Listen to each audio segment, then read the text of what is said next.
Olá, Leoa! Sejam bem-vindas ao Pode Liderar, Mulheres no Topo. Aqui é a Daniela Grolli, host do Pode Liderar. Para você que está no Spotify nos assistindo e nos ouvindo, é bem importante que você nos siga aqui na plataforma, avalie o canal não, né? Avalie o Pode Liderar aqui, avalie os episódios também, compartilhe com a tia, com a amiga, com a avó, com a mãe. E você que está nos assistindo no YouTube, é bem importante que você se inscreva no canal, dá o likezinho aqui, que daí tu vai receber os próximos episódios. No dia de hoje, então, eu tô com uma biomédica, mestranda em neurociências, a Vanessa Praz. A Vânia eu conheço, na verdade ela nem sabia da minha existência, mas a Vanessa, eu sigo ela no TikTok e eu adoro o conteúdo dela, né? Convidei, ela veio lá de Lajeado, é 1 hora aqui de Caxias. E além dela atuar com tratamentos estéticos, ela produz um conteúdo sensacional sobre neurociência, eu vou até ler aqui, neurociência, estética e comportamento. Eu gosto muito, né, Vânia, já te dando aqui um feedback. Eu gosto muito do conteúdo da Vânia, porque ela traz a ciência por trás das escolhas em relação à estética, em relação ao parceiro, em relação, né, à maneira com a qual a gente convive. Eu acho que ela vai, ela vai falar bastante hoje aqui pra nós sobre como é que ela chegou nisso. É bem único, na verdade, a gente não vê nenhuma esteta, né, nenhuma biomédica falando sobre isso. Então, primeiramente, né, engatei a primeira aqui. Vânia, obrigada por ter aceitado o convite de estar aqui hoje. Eu que agradeço. Né, se disponibilizou vir lá de Lajeado aqui. Tá. Vani, vamos lá então. Como é que surgiu a biomedicina na tua vida? Como é que tu sempre desejou ser biomédica? A estética? Como é que foi isso? Não. Biomedicina surgiu na minha vida no ensino médio. Eu fui por afinidades. Eu era aquela adolescente, assim, como eu acredito que muitos, sem conhecimento de mercado, tinha trabalhado muito pouco. E aí eu escolhi pelas matérias que eu gostava mais. E aí acabou que apareceu a biomedicina, um curso super interessante, assim, muito legal de fazer. E eu acabei entrando na biomedicina, trabalhei durante toda a graduação com laboratório. Lá com 18 anos, Vani, tu entrou Isso, entrei com 17. Tá. E logo comecei a trabalhar em laboratório, que é a área majoritária da biomedicina.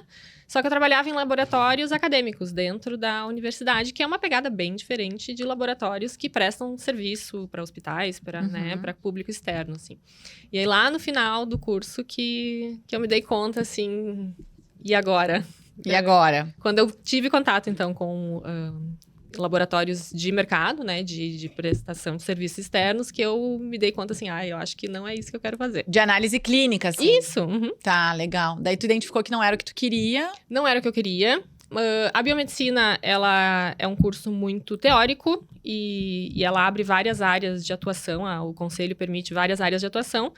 E aí, lá formada, então, prestes a me formar, daí eu fui ver, olha, não gostei de laboratório, foi o que eu direcionei minha carreira durante toda a graduação, agora não é mais o que eu quero fazer. Isso é interessante de falar, as pessoas entram na graduação, passa-se 4, 5, 6 anos, e no final a gente sai, muitas vezes, uma pessoa muito diferente, né?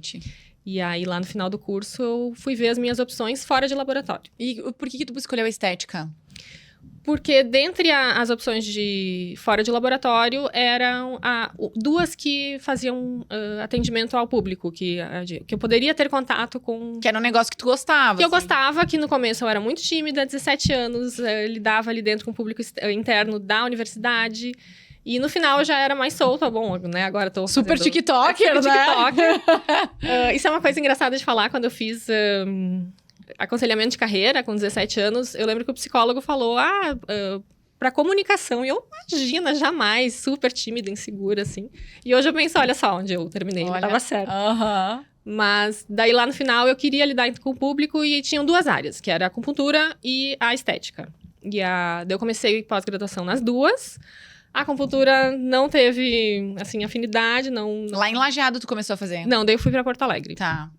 E a estética, eu brinco que eu fui dar uma espiada, assim, e ela me sugou pra dentro. Porque o mercado absorve super rápido. E tem muita demanda, tem, né, muito público.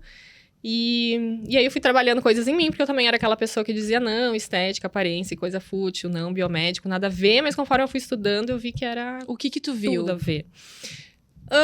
A gente estuda fisiologia, a gente estuda anatomia, a gente estuda bioquímica, farmacologia. E a estética é tudo isso aplicado. Então, é a farmacologia aplicada à estética, a bioquímica aplicada à estética. Então, eram conhecimentos que o biomédico tem. E eu achava que não tinha muito a ver, mas tem muito a ver. Super a ver com todas as áreas da saúde. Tu ficou com medo por conta de ser, daqui a pouco, dermatologista, tem que ser dermatologista, tem que ser médico, ou nada a ver com isso? Não, nada a ver com isso. Mas por ter aquele conhecimento mais de bancada, sabe? Entendi. De laboratório. Uhum. Eu pensei assim, eu vou aplicar, será? Mas tem tudo a ver.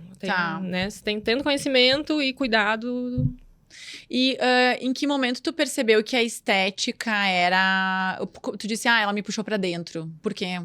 Porque eu logo comecei a trabalhar muito. E o mercado, assim, muito agitado na época. Tu falaste de dermatologistas, enfim, existia ou clínica ali para cirurgia médica ou aquelas estéticas bem básicas. Não tinha um meio termo, assim, tinha um nicho de mercado que não era explorado. Que eu acredito que agora... Há quanto tempo atrás, Vanício? 10 anos atrás. Tá. 10, eu sou formada, 10, 11. Então, era um nicho realmente que não tinha, assim, um tratamento... Ou era muito básico, creminhos e massagens, ou era cirurgia, sabe? Mega procedimentos. Entendi. Assim. E agora, né, acabou sendo... No Brasil, principalmente, que a gente tem um mercado imenso de estética, muita preocupação com a aparência. Acabou que todas as profissões de saúde acabaram se voltando para isso também. Não é nível mundo, tu percebe que o Brasil é bem... Nível mundo... Não, eu morei em Portugal, eu fiz intercâmbio durante a graduação e isso foi uma coisa que me chamou a atenção lá, como as pessoas são mais preocupadas em estarem magras, com saúde, bronzeado, mas não tanto que nem a gente, assim, aquele cabelo, aquela unha perfeita, aquele dente perfeito e cada vez mais, né? A gente brasileira é muito ligada em aparência. Por que tu acha que hoje existe isso, assim, esse interesse pela aparência? No Brasil? Isso. Eu acho que é cultural nosso. A gente, né, sempre brinca o brasileiro e a relação com o banho, né? Como a gente é limpinho, como a gente... Eu acho que a gente... E é um país que a gente acaba se expondo muito, né? Com pouca roupa, biquíni, enfim. E a gente valoriza. É cultural e é uma coisa que se retroalimenta, né? A cultura... Se é valorizado, eu quero me sentir bem visto, amado, fazendo parte e acaba que... Pertencente. Exatamente. E hoje, agora, tu começou a buscar... Em que momento tu percebe, né? Porque agora tu trouxe esse negócio ali da neuro... Tu explicou agora um pouco sobre essa cultura. E eu entendo que tem um pouco da neurociência nisso. Em que momento tu buscou a neurociência e por que tu buscou ela? Eu sempre gostei como matéria acadêmica.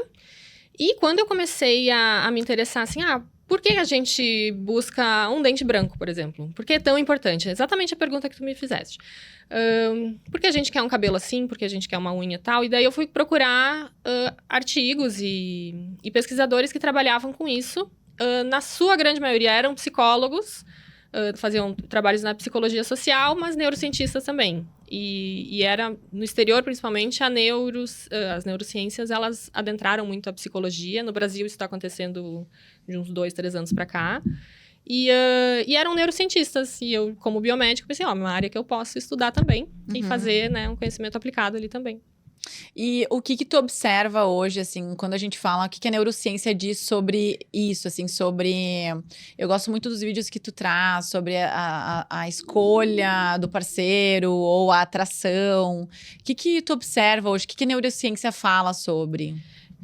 Esse assunto, assim, de neurociências tem que ter muito cuidado, porque hoje tudo é neuro, né? Sim. Neuromarketing. O guru do neuro, né? Tudo é neuro e é uma área hiper vasta, né? Então, tem lá desde da neurocelular, molecular, até comportamento, e acaba que a escolha estética ali acaba sendo uma fração dessa parte de neuro que se aplica ao comportamento. O como, né? A estética, ela é o como. Isso. Né? O desejar estar daquele jeito é o quê? E a estética ajudaria essa pessoa a chegar nesse patamar que ela deseja, né? Isso, e é interessante, então, pensando, né, em psicologia social, comportamental, entendendo bem da neuro, entendendo que nós somos seres biológicos, né, a psicologia está se voltando muito para neuro, então a gente entender da onde vem esses gostos, por que a gente quer certas características, porque algumas características são desejáveis, eu busco num parceiro ou busco em mim, Porque a gente contrata mais pessoas bonitas e paga mais pessoas bonitas, né? Tem Existe toda- uma explicação científica? Existem teorias que a gente pode, né, que a gente extrapola, assim, que a gente imagina, depois de ver esses dados de que pessoas bonitas ganham mais e são mais contratadas, que a gente tem aquele... o ser humano é social, né? A gente tem todas as espécies que têm um córtex pré-frontal bem desenvolvido, como a nossa, são muito voltadas para o social, para a comunicação e para, né, para a convivência social. E quando eu vejo alguém que é bonito, né, que são sinais de saúde, sinais de juventude, eu entendo que aquela pessoa é mais forte, é mais capaz de criar uma comunidade forte comigo. E tudo tá voltado à sobrevivência. Sabe que eu tô lendo um livro, não sei se já viu, Mulheres em Ebulição. Acho que todo episódio que eu gravo aqui eu falo desse livro. Ela fala muito sobre... é uma psiquiatra que ela traz muito agora tu me lembrou do livro, né? Talvez não vá, né? A gente não vai... vou associar porque tu vai entender agora. Ela traz muito sobre como a alteração... às vezes a gente toma medicação e tu acaba não tendo... A alteração hormonal da mulher interfere na produção ali de serotonina e muitas vezes tu tá tomando remédio e te estabiliza, sendo que essa instabilidade ela é normal, né? Então, não somos iguais aos homens, Não. né? Mulheres são instáveis e, né? Hoje de manhã eu gravei com a Lu também, com a Luciane Farina, e ela fala, né, que existe uma mulher buscando muito ser que nem o homem e que, não, são diferentes, não tem como, né? Até em todas as espécies dos seres vivos, o homem é maior do que a mulher, o homem é mais... O homem não, desculpa, o macho é mais forte Não que em todas. quase em todas. Quase em todas. Então, nesse livro... Ela fala muito sobre como ainda o nosso cérebro ele tá ainda condicionado ao Homo sapiens, né? Então, eu não sei se hoje isso ainda interfere muito nas nossas decisões. O que tu percebe hoje, enquanto estética falando? O que se sabe é que é impossível a gente separar o biológico do psicológico, o biológico do cultural, por exemplo. São coisas que o nosso cérebro é formado e forma ali conexões a partir do ambiente que ele é exposto, por exemplo. Então, são coisas que se alimentam. Se eu viver numa cultura que valoriza muito a estética, eu vou acabar sendo mais sensível para certas coisas e buscando certas coisas. Então... Não sei se eu fugi um pouco da pergunta. Não, pode, vai lá. Mas é isso. É impossível separar a cultura de biologia. E são coisas que a gente acaba se formando como indivíduos biológicos baseados no ambiente que a gente está. E tu percebe hoje, né? Tu disse que tu se formou há 10 anos atrás. Tu percebeu um crescimento importante na busca de procedimentos estéticos? Porque uma vez não se falava nisso, né? Eu inclusive, eu disse, nunca vou fazer preenchimento labial. Eu também. Não, nunca vou fazer botox. Pra quê, né? Só que daí tu faz uma vez e esquece. Sim. Nunca mais tu nunca mais vai se sentir confortável em ver tua testa mexendo. Aumentou a busca porque aumentou o oferecimento, né? As pessoas tem mais profissionais fazendo, acho que ficou mais acessível também, né? Mais popular. E, consequentemente, as técnicas vão melhorando, vão dando mais segurança e as pessoas vão vendo, não é esse tabu, não precisa ficar esticada como era antigamente, e sem expressão nenhuma. Ficava muito...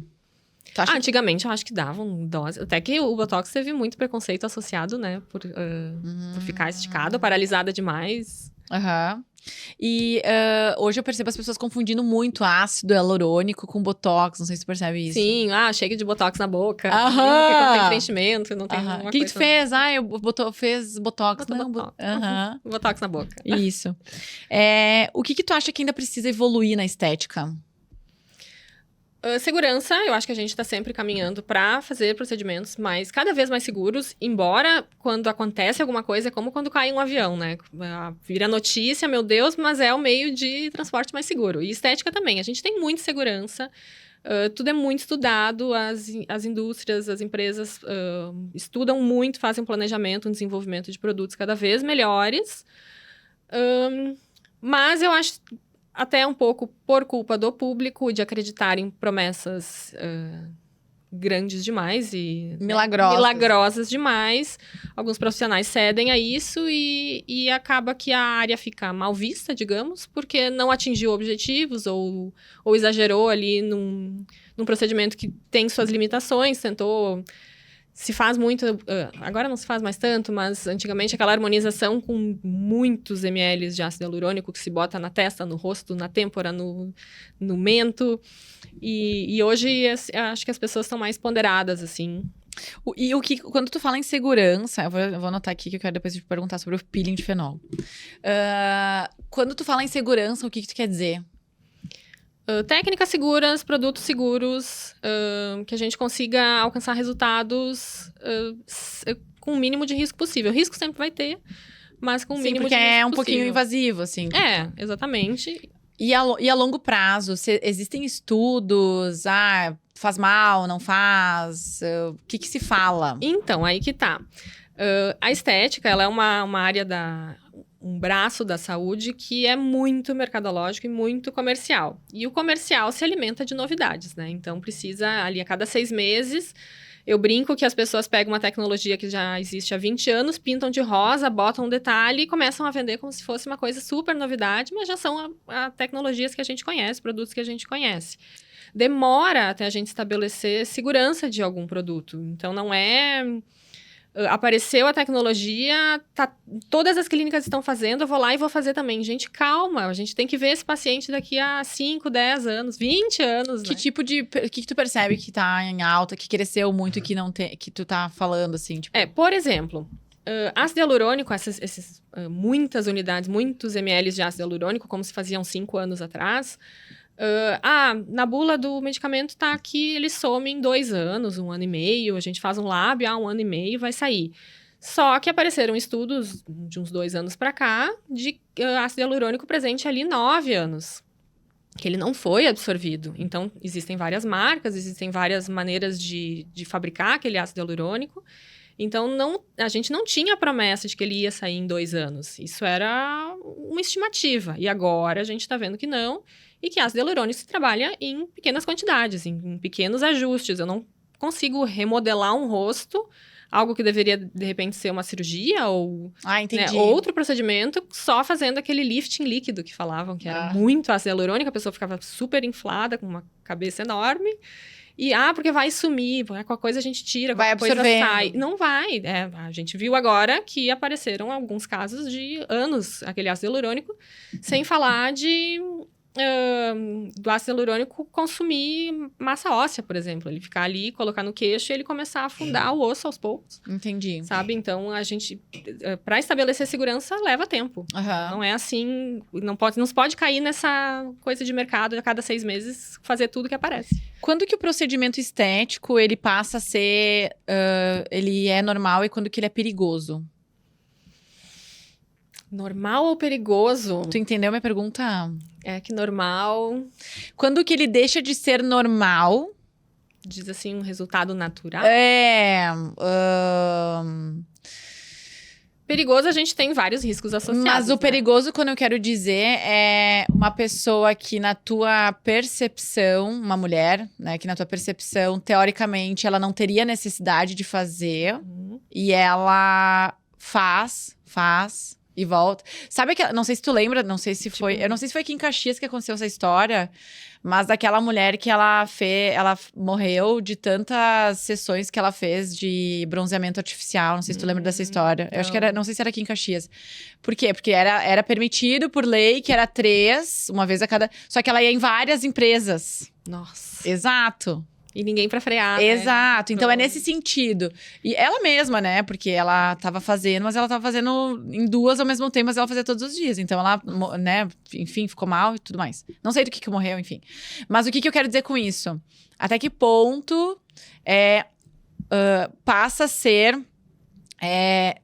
deixa de ser normal e passa a ser perigoso. Sim. Porque outro caso que eu me lembrei agora, não sei se tu viu no TikTok, uma mulher, uma guria, ela é bariátrica.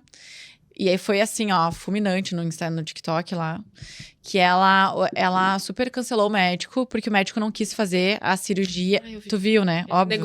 Negou fazer a cirurgia de estética mesmo, né? Ela tinha alguns... ela emagreceu e aí ficou, né?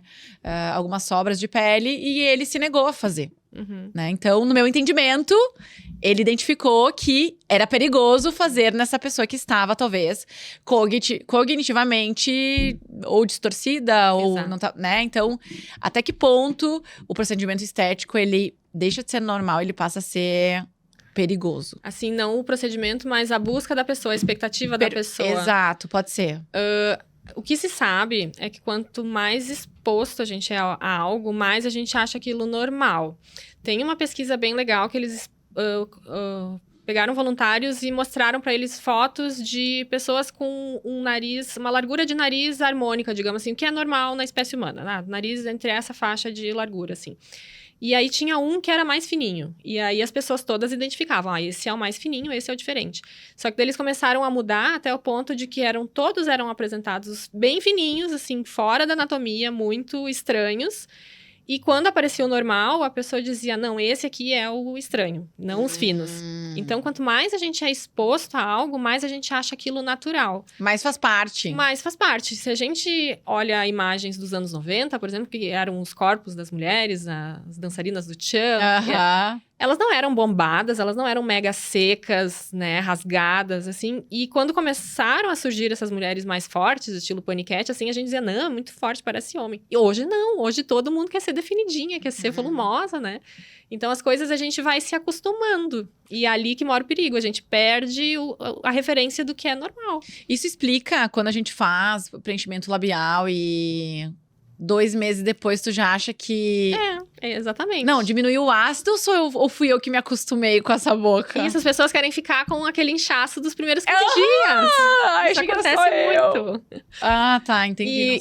Eu tenho pacientes que elas voltam 1 ano depois... E elas dizem assim, não, já saiu tudo, olha aqui, a gente tira a foto e tá igual como tava no dia. Assim, não diminuiu ou diminuiu milímetros. Então, ainda tem ácido hialurônico lá, a pessoa volta pra fazer.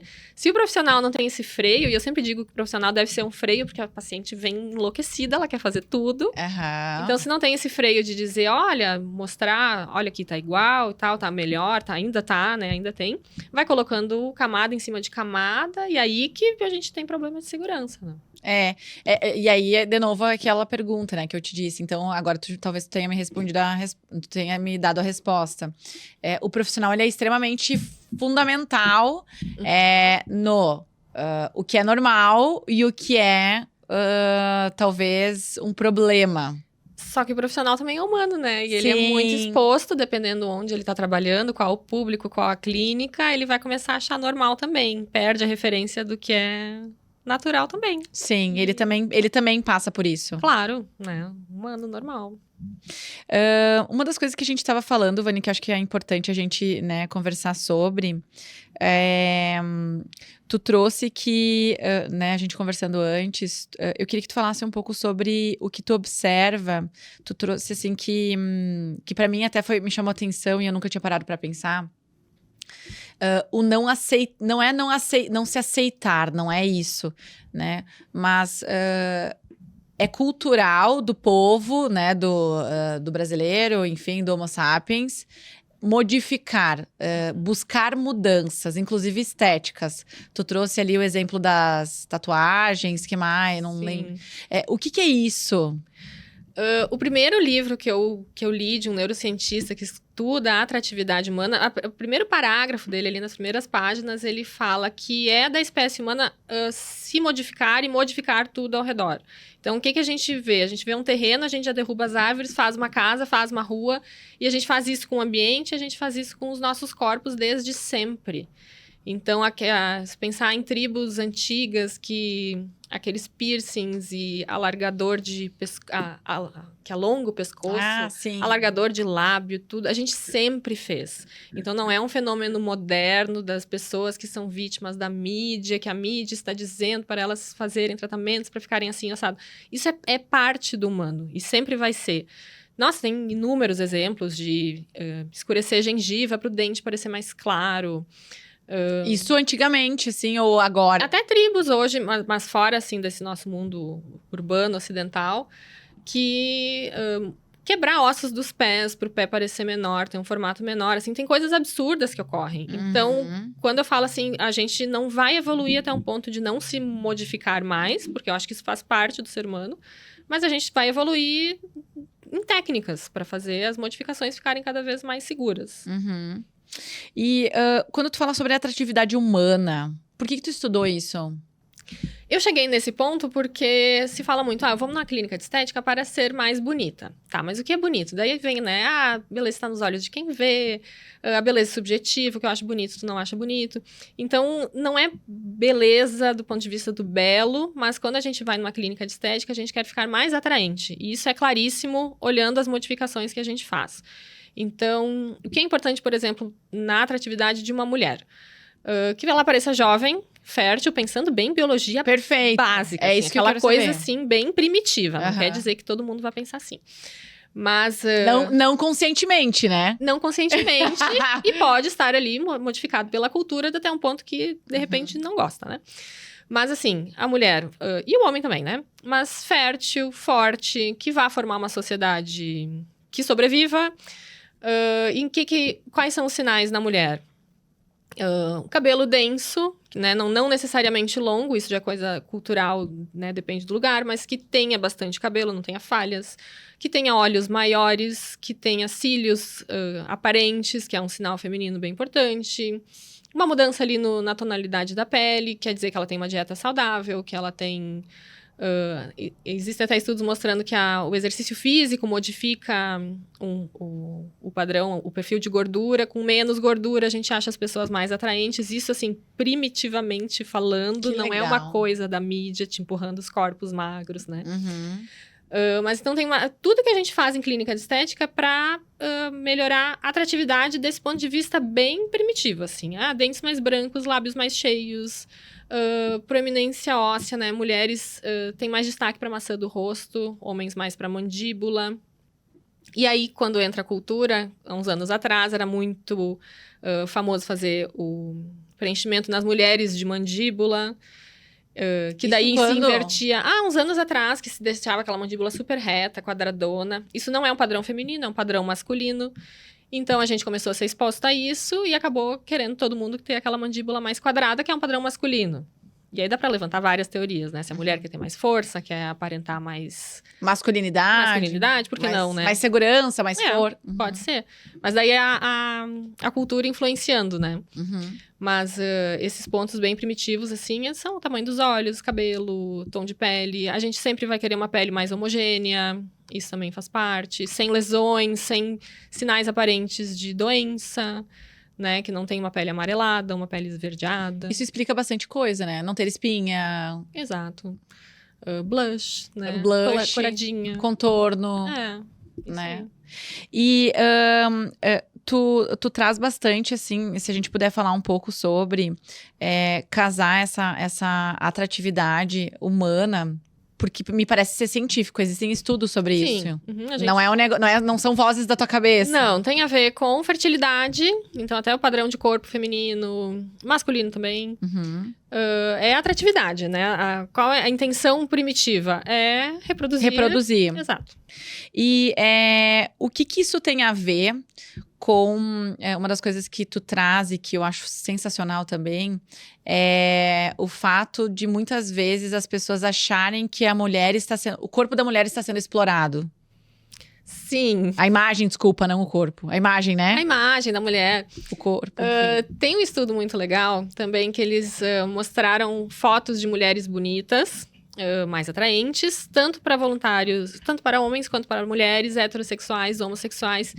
E foi estatisticamente relevante a como as pessoas gostavam mais de rostos femininos atraentes. E como aquilo liberava mais dopamina e a pessoa ficava clicando mais para buscar mais rostos, cada vez mais rostos femininos bonitos. E aí se levantaram teorias de talvez a gente tenha aquele imprint materno do primeiro cuidador, que a maioria das pessoas é a mãe. Mas a gente busca esses rostos femininos, né, essa imagem feminina, e a mídia acaba expondo a gente mais a corpos e rostos femininos, porque é o que atrai a atenção e é o que vai fazer a gente prender atenção no anúncio e comprar. Então, não é que, vamos mostrar uma mulher pra você para explorar e fazer ela de vítima, que Coitadinha. a mulher é só um objeto, pedaço. só uma imagem, um pedaço de carne, enfim. Isso não é cultura, necessariamente. Não necessariamente. É o que atrai olhar e a mídia quer vender e não tá só interessada em mudar a maneira... É o que atrai olhares fisiologicamente Exato. falando, Uhum. não culturalmente falando.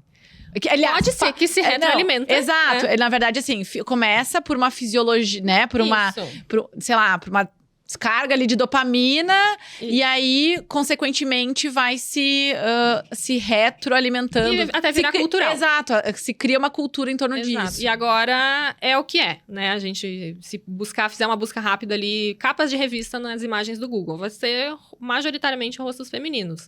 Porque é o que a gente gosta de ver, é o que chama a nossa atenção, é o que é agradável de ver, e isso fisiologicamente falando, mas acabou virando cultural, e agora são mulheres que estão nas capas de revista. Né? Como é que foi pra ti levar esse tipo de conteúdo pras redes sociais? Assim, como é que quando é que surgiu essa ideia?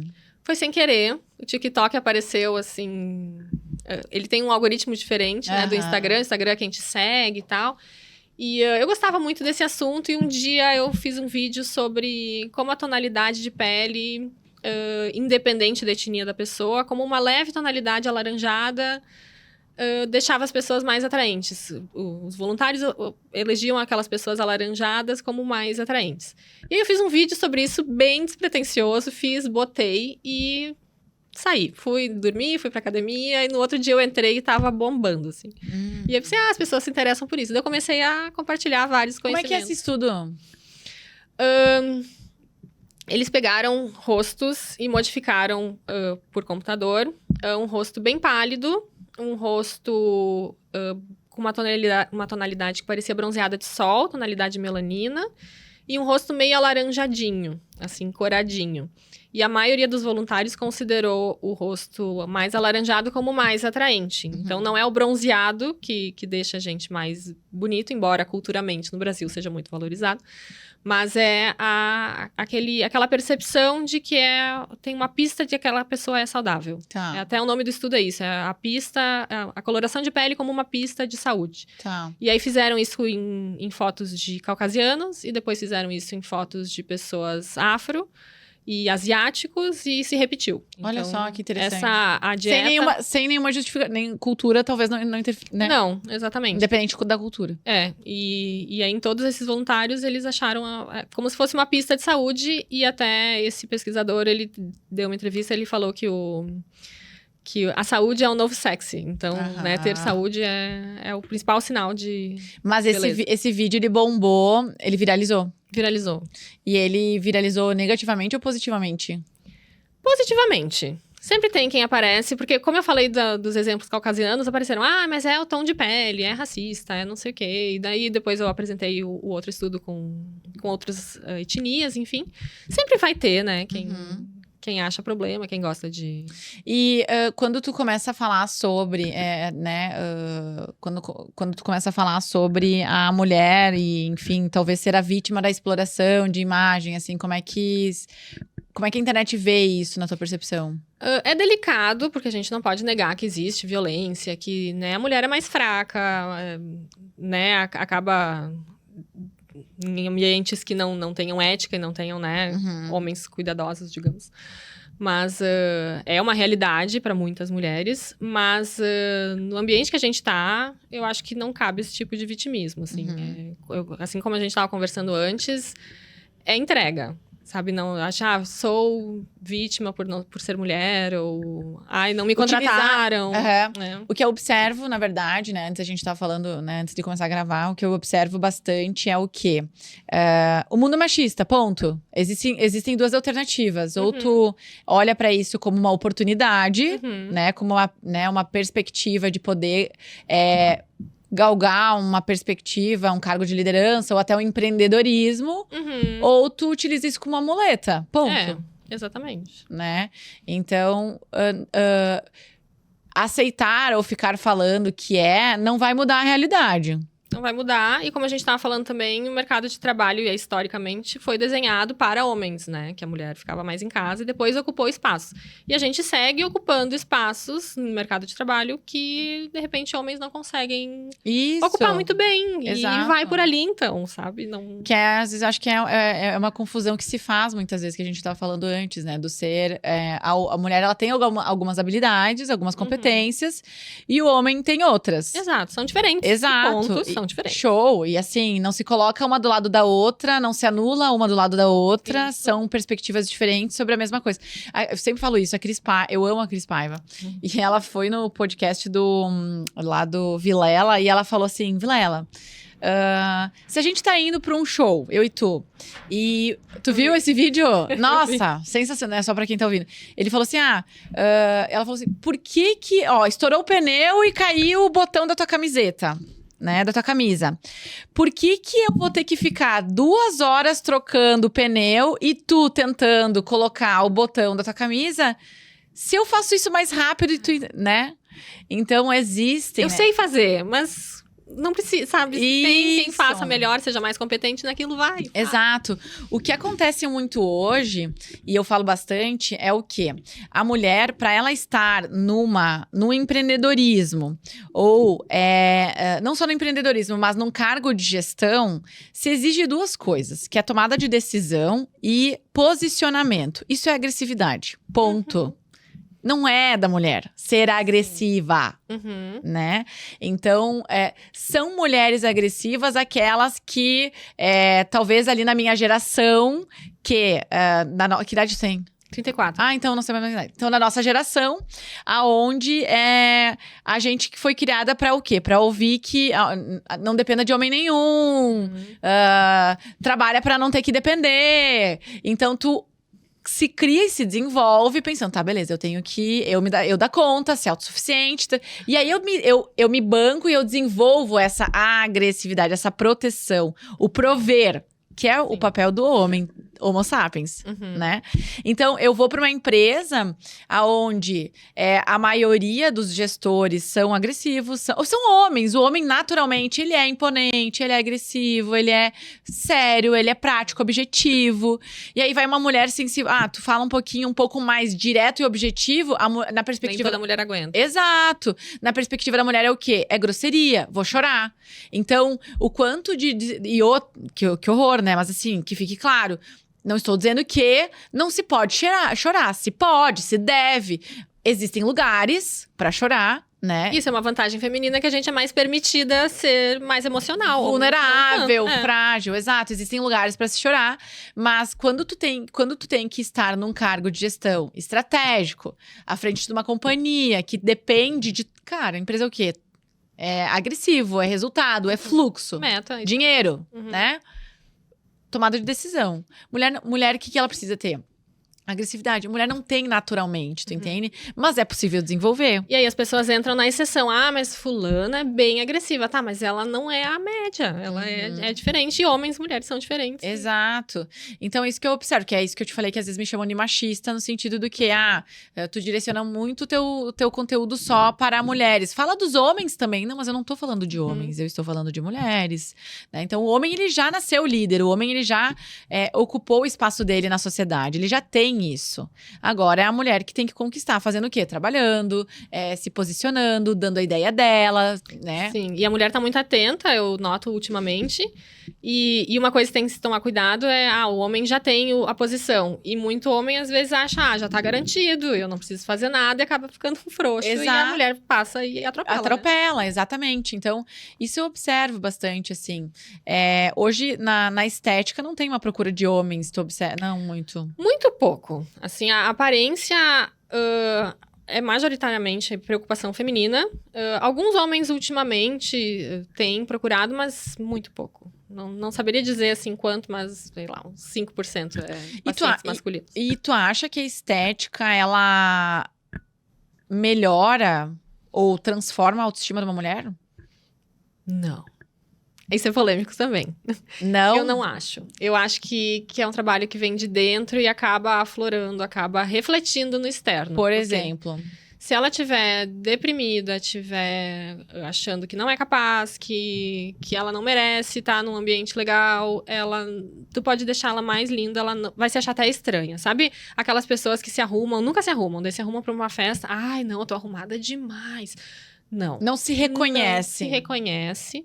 E por isso que é importante um trabalho de dentro, assim, e até do profissional de estética saber o que aquela mulher quer da aparência dela. Isso eu sempre pergunto, assim, quer parecer mais firme, mais imponente, quer parecer mais doce, mais...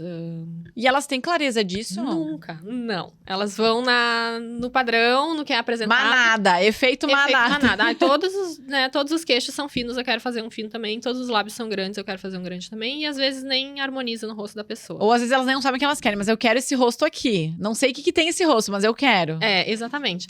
Eu até tenho o caso de uma mulher que eu atendi, que ela queria mudar o queixo, queria botar mais queixo. E daí a gente foi conversando. Tá, mas por que tu acha? Porque o rosto dela era oval, lindo, perfeito, feminino, assim, bem delicado. E a gente foi conversando e tal. Daí ela disse que na pandemia ela abriu uma empresa e que agora ela tinha que gerir ali, ela tinha vários funcionários. E aí eu disse, quer imposição, quer botar mais queixo, é um perfil mais masculino, mais adulto.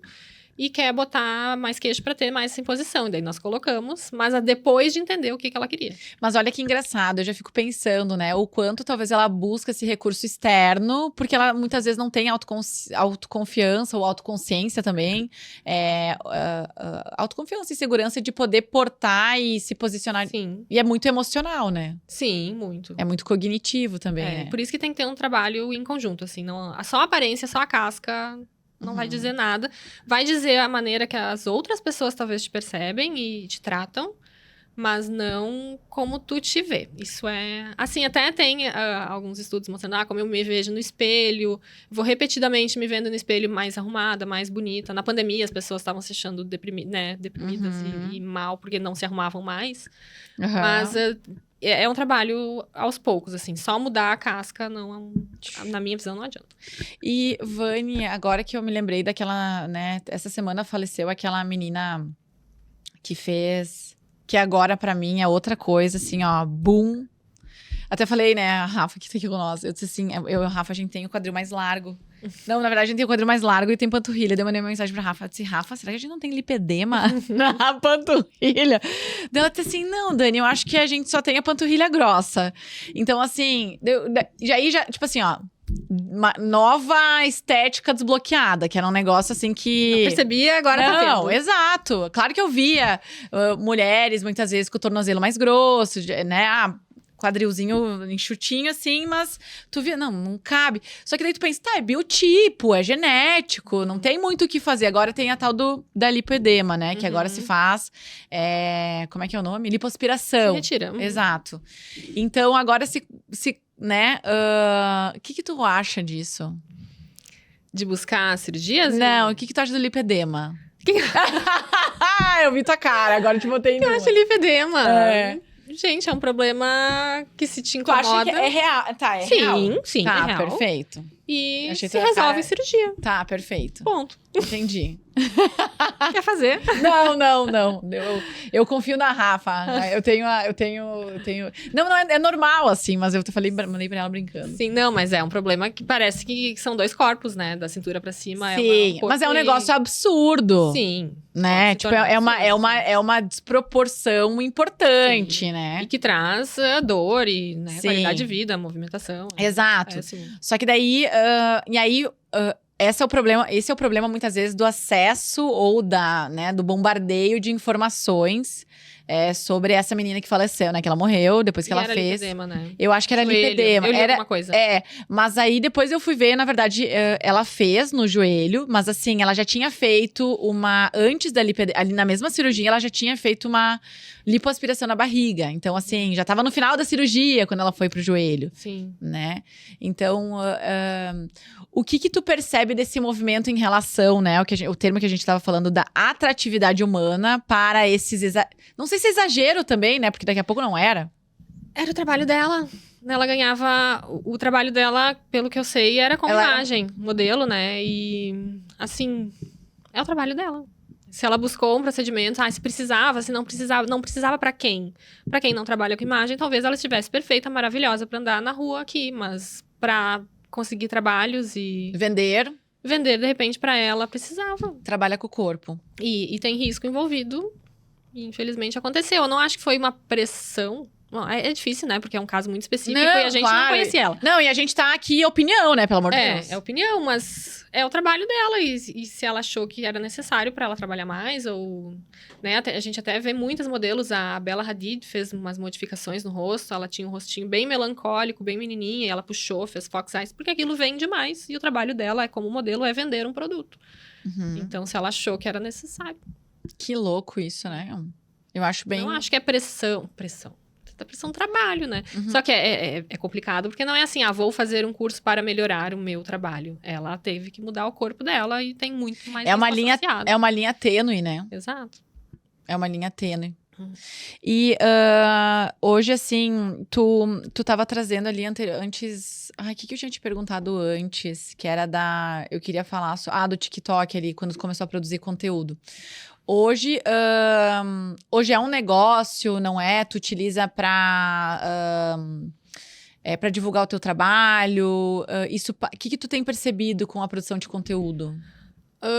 Lá no começo e até agora, o que eu uso é para passar informações que eu muitas vezes não consigo passar numa consulta. A gente, né, um paciente vai lá, eu não consigo falar tudo que envolve, né, a percepção de imagem, enfim. Então, acaba sendo um conteúdo que eu gosto de fazer, é meio um hobby para mim. Hoje nem tô fazendo tanto, porque eu tô ocupada, né, mestrado e filho e consultório. Então, mas acabou virando negócio, né? Porque com visibilidade, aparecem marcas que querem surfar na tua visibilidade, o que acho ótimo, por favor, venham. Que fique claro. Que fique claro. E é legal, porque eu acabei tendo contato e recebo cosméticos antes do lançamento. Assim, tu já pro tá... profissional. É mesmo? Sim, Então, pro profissional tem sido ótimo, assim.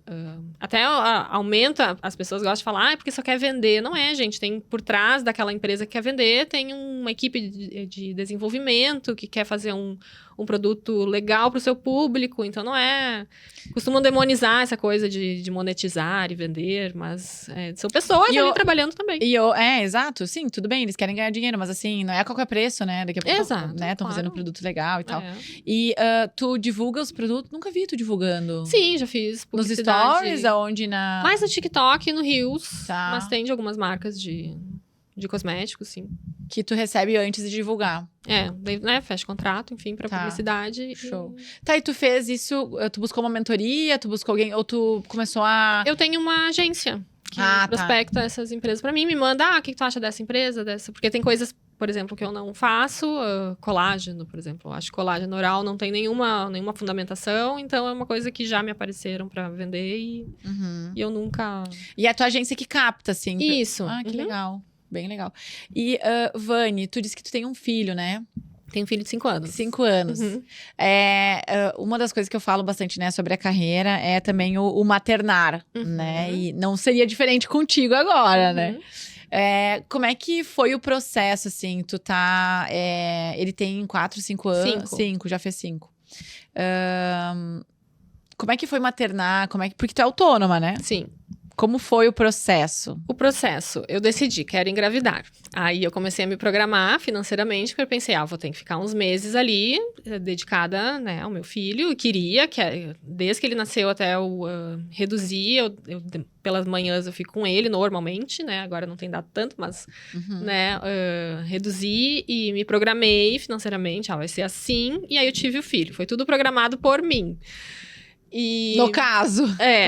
Porque eu acho que tem que ter, né? Não é assim... Até como eu sou autônoma, eu tive que organizar minha carreira. E quando a gente tá numa empresa, também não... Eu acho que acredito tem que se programar também. Não é assim, engravidei, tá? Né? Porque tem uma empresa ali que depende de ti também. Mas eu me programei. Maternidade é uma coisa absurda, assim... ela te toma. E é uma coisa biológica. A gente fica vários meses orbitando aquela criança e tudo é a criança e olha, né? A neurociência te ajudou nisso? Ajudou. Não, ajudou. Ajudou no sentido da informação, né? Sim, mas a gente, assim, é muito mais forte do que a gente pode imaginar, assim. Quem não é mãe não entende o que é biológico, assim. E a gente é responsável por um ser humano e a gente só pensa naquele ser humano. Eu lembro que a primeira vez que eu saí de casa, depois que ele nasceu, eu olhei, assim, do carro pra fora, assim, pensei, meu Deus, o mundo continuou girando. Porque pra mim só existia aquele bebê, sabe? E aí, aos pouquinhos, né, a carreira faz muito parte de mim, adoro produzir, adoro trabalhar. E aí, aos pouquinhos, acho que ele tinha 2 meses, eu comecei a ir um pouquinho e ficava mais com ele, depois cada vez mais, até ele entrar na escola e a gente montar uma nova rotina, assim. Sim. Mas eu acho que, pra mim, filho deu uma potência, assim, deu um norte. O que mudou? Tem muita a imagem da mamãezinha, né, doce. Eu acho que não. Acho que depois de ser mãe eu virei mais objetiva, assim. Não tem tempo pra isso. Tu otimizou o teu tempo. Otimizei meu tempo e botei metas e focos. E agora vai ser assim, porque eu não tenho tempo pra perder. Eu tenho uma criança, sabe? Dá licença. Foi mais ou menos assim. Eu acho que me elevou muito a potência. Eu vi uma mulher esses dias falando no TikTok, ela trouxe que depois que ela teve a filha, ela aprendeu a gerenciar o tempo dela muito melhor. Muito. Isso aí. Né? E tu é natural de Lajeado. Sim. Nasceu lá, a vida inteira. Teus pais estão lá? Estão lá. Tu é filha única? Tem irmãos? Tenho um irmão e uma irmã. Tu é do meio? Eu sou a bem caçula. É? Bem temporona? Caçula. Sim. É mesmo? E teus irmãos, teus pais estão lá? Estão lá. Hoje? Tá.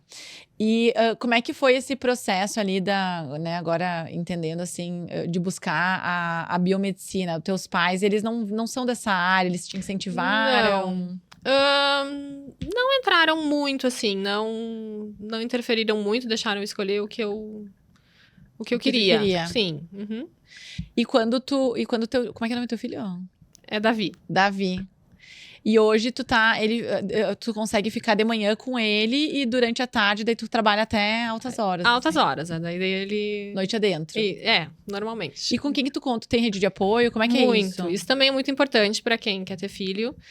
E foi uma das questões de eu ter escolhido ficar na minha cidade por rede de apoio, porque não tem como criar uma criança sozinha. E até isso se fala também, a gente tá falando de história Homo sapiens, que é muito recente essa ideia daquele núcleo familiar, pai, mãe, filhinhos, e vocês são os responsáveis por essa criança. Que antigamente a criança era da aldeia, né? Que era assim, e a gente vê que não sobrecarrega, é impossível assim, tu que fez, tu que cuide, né? Tem muito esse papo hoje em dia, mas isso é uma coisa muito recente. As crianças, elas precisam de vários cuidadores, assim, tá, legal. Sobrecarrega. E tu, como é que foi maternar? Como é que foi voltar ao trabalho depois desses 2 meses? Rede de apoio. Ele não tinha 2 meses, ele tinha 1 mês e quase 30 dias, assim. Mas antes de ter, tu já sabia que tu ia voltar ainda? Não, eu disse, não, vou ficar aqueles 6 meses paradinha. Eu falei, não, vou me dedicar só à criança, né? Não. Vou criar meu filho. Eu não vi a hora de sair de casa. É mesmo? Mas eu acho que é coisa de personalidade, assim. E adorei, foi muito bom. Tá, e tu falou assim, que tu era bastante tímida, né? Até eu anotei que tu era bastante tímida. Como é que foi começar a gravar vídeos? Tu não tinha vergonha? Eu já trabalhava daí. A estética, eu acho que me deu muito esse atendimento ao público e entender, a lidar com pessoas. E eu comecei a gravar vídeo, não sei, uns 3 anos pra cá. Daí eu já tinha consultório próprio. Faz 3 anos já? Por aí. Que tu grava. E hoje, assim, como é que é trabalhar com o público? Eu gosto. Sabe, muita gente reclama. Tu nunca teve problema? Sempre tem, né? Porque os próprios tratamentos, às vezes tem uma expectativa exagerada, alguma coisa que não sai exatamente como deveria, mas a gente atende e resolve. Mas, assim, acho que eu, por trabalhar, prezar muito por segurança e manejar expectativas, as pessoas chegam, eu queria mudar tal coisa, queria que ficasse assim como essa foto. Eu disse, não vai. Então, sabe... E tu é objetiva, assim? Não vai. Com esse tratamento, tu não vai alcançar o objetivo que mas eu quero. Daí... Não vai conseguir. Com tratamento de consultório, não vai conseguir. Ou vai procurar uma cirurgia, ou reduz suas expectativas. Tu consegue direcionar? Consigo.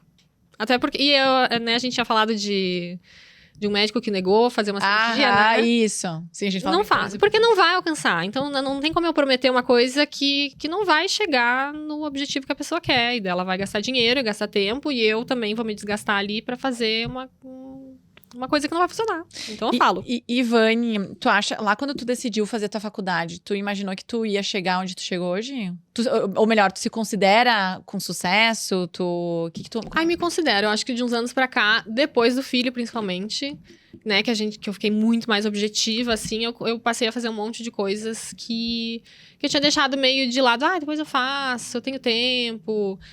Mestrado era uma coisa que eu queria muito fazer e demorou 10 anos entre eu me formar e eu começar o mestrado. E eu acho que a questão de ter um filho ali me botou mais... o tempo é limitado e eu tenho que fazer e... Por que não? Uhum. Então, acho que me botou mais foco, assim, pra fazer as coisas que eu quero. Trabalhava antes em clínicas e aí abri o meu consultório, porque clínica acaba sendo fechado naqueles protocolos que vem, sabe-se lá da onde, que um profissional, dono da franquia que montou. E eu não gostava disso, então, vou abrir o meu, e foi dando peitaço que Então tu imagina... Tá, entendi. Tu imagina, assim, o que em ti fez tu chegar onde tu chegou? Que tipo de competência, que tipo de comportamento? Eu acho que eu tenho um pensamento mais linear, assim, mais lógico. São metas. Até minhas amigas falam assim, pede pra Vanessa que ela vai montar passos, assim, vamos chegar em tal lugar, tá, e assim a gente vai. Uhum. E eu acho que isso me ajuda bastante. E tu consegue buscar? Consigo. Quando eu boto, assim, eu vou por passos. Vani, e tu hoje atua tu fala bastante de Porto Alegre, tu vai direto pra Porto Alegre, como é que é? Eu vou direto porque minhas aulas são lá, do mestrado. Toda semana tu vai? E daí isso também, tudo planejado. Quando eu pensei, se eu passar no mestrado, que é uma seleção bem complicada ali na Neuro, se eu passar no mestrado, eu vou ter que ir pra Porto Alegre, vou trabalhar menos, então vou começar a atender lá. Pra matar a viagem, porque daí eu já otimizo meu tempo e já atendo lá. E daí eu comecei a atender em Porto Alegre, também tem sido muito legal. Mas tu tinha uma parceria lá, tu abriu consultório? Não, coworking. Legal. Coworking de clínicas, que também é uma coisa que tem bastante, assim, Porto Alegre tem bastante. São Paulo também fui atender pelo TikTok, pelo Instagram, algumas pacientes de São Paulo que pediam pra eu ir. Guria. E lá também, coworking médico, então, né, com clínicas montadas, tu vai lá, paga as horas, usa e vai embora. Que legal, Vani. E Porto Alegre assim também. E quanto tempo dá de Porto Alegre? Lá de Porto Alegre dá o quê? Umas 2 horas? 1h20. Bem mesma coisa que até aqui, mais ou menos. Rapidinho. Show. Vani, pra nós concluir, assim, que dica tu daria pras mulheres que nos assistem? Né, o meu público, ele é na sua totalidade, né? Dos 25 aos 45. E provavelmente o teu também deve ser esse. Né? Porque quando eu fiz agora a boca, né? Eu marquei a Lili que fez. E ela disse assim, meu Deus, Dani, veio um monte de seguidor, um monte de orçamento. E eu disse assim, querida, é o público quente. Né? Tá ali, tá aqui. E quando tu indica um procedimento que é invasivo, que é doloroso, quando vai com uma indicação, é meio caminho andado, né? Sim. Já viu o resultado? Já confia. Muito, exato.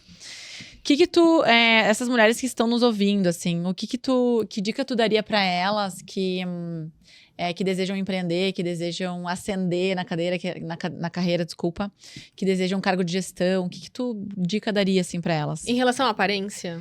De maneira geral. De maneira geral?